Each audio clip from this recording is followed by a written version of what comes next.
Jovem Pan ouviu hoje pela manhã o ministro Alexandre de Moraes, do Supremo Tribunal Federal. Ele comentou o decreto do presidente Temer, mas quem conta melhor como é que foi essa entrevista, participou aqui da entrevista, é o nosso Thiago Berrais. Fala, Thiago! Oi, Patrick, Vera, Andreasa, Marcelo Madureira. No Jornal da Manhã entrevistamos o ministro do Supremo, Alexandre de Moraes, que deu uma declaração sobre a intervenção federal no Rio. Ele afirma que, sem um plano, a intervenção é insuficiente.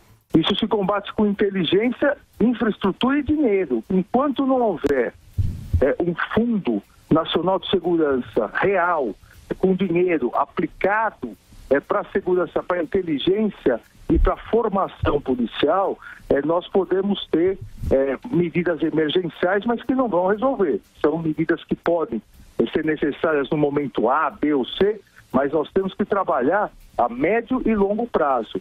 Questionado se o Supremo pode rever a prisão em segunda instância, o ministro Alexandre de Moraes deu alguns dados interessantes. Em 30 anos de Constituição, por 23 anos, o posicionamento foi pela possibilidade de prisão em segunda instância. E para fechar, no total de 36 ministros que estiveram nos cargos desde 1988, somente 7 foram contrários a esse entendimento. Bom programa a todos. O que você achou, Vera? Você acompanhou a entrevista também? Aliás, esse dado que ele trouxe no final é interessante, dos só 7 ministros, Muito interessante, Patrick. Em primeiro lugar, elogiar a edição de hoje do Jornal da Manhã, que teve, além dessa entrevista, outra com o general Etchegóin, as duas muito esclarecedoras. A Jovem Pan fazendo jornalismo de primeira, aí, trazendo um ministro do Supremo e um ministro do governo, ambos com informações novas, números novos, etc. A entrevista do ministro Alexandre de Moraes foi importante, tanto no que se refere à intervenção, porque ele precisa, ao dizer, o que a gente vem dizendo também aqui há alguns dias, que ela pode ser efetiva num primeiro momento, pode ser efetiva para reduzir os índices de criminalidade e a sensação de insegurança, mas que sem medidas mais profundas ela vai só enxugar gelo.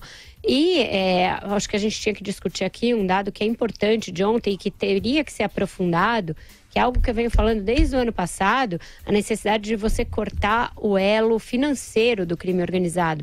Então, envolver o COAF também na intervenção. O COAF vai começar a rastrear as operações das organizações criminosas e o governo tende a tentar fazer um corte na irrigação financeira. Eu acho que isso é importante, é essencial que seja feito juntamente com o saneamento das polícias. Então, são duas medidas de longo prazo que eu destacaria na linha do que o ministro falou. Ele falou também sobre essa questão da prisão em segunda instância, provocado pelo Joseval. Ele deu um dado que eu realmente não lembrava, não conhecia. Na verdade, 2 dados. Esse que o Thiago salientou, de que 36 ministros se manifestaram ao longo da história a respeito disso, só 7 foram contrários ao cumprimento imediato da pena pós-condenação em segunda instância, e outro ainda mais revelador, de que em 30 anos de vigência da atual Constituição, durante 27 prevaleceu um entendimento de cumprimento imediato da pena. Além disso, disse algo que já sabia, que nenhum país do mundo exige trânsito em julgado para se cumprir uma pena. Então, eu achei bastante elucidativo nesse aspecto. Não sei se ele conseguiu convencer o Joseval, mas eu achei muito importante essa fala também. O que você achou, Andreasa? Muito boa a entrevista, embora não seja nessa parte da segunda instância, sem nenhuma novidade. Agora, o Alexandre de Moraes é ministro do Supremo ou da Justiça?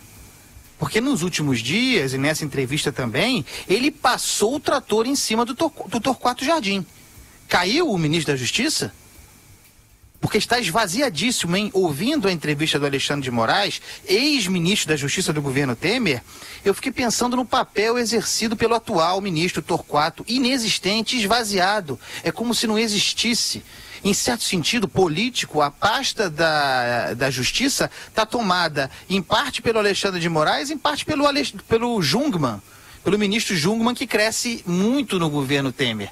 Sobre a questão da segunda instância, é muito bom esse histórico que faz o Alexandre de Moraes, mas é história, né? Infelizmente, o que vale é a composição atual do Supremo. É essa que vale. Não há muito o que fazer. Bonita história, bela história, mas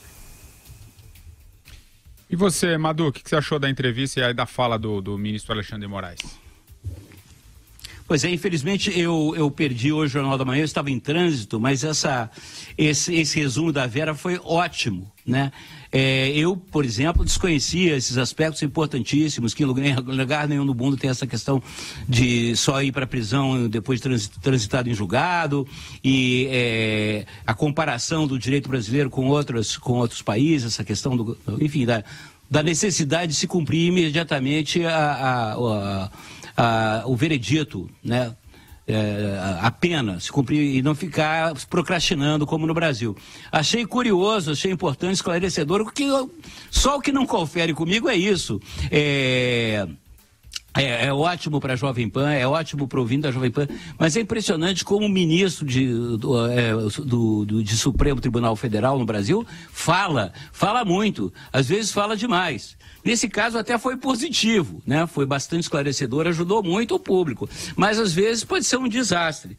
Agora, o que o Andreasa observou é verdade. O ministro Torquato Jardim da Justiça, que é a pasta mais importante, porque é a mais antiga, né? Desde o início da República existe o Ministério da Justiça, né? É uma pasta importantíssima, e nessa questão toda aí, que hoje o centro dinâmico da política brasileira passa pela política de segurança, você não ouve a voz, não ouve um piado do ministro da Justiça, né? O Torquato Jardim completamente, concorda, obliterado, eclipsado, seja pelo ministro da Defesa, Raul Jungmann, seja pelos ministros do Supremo Tribunal Federal.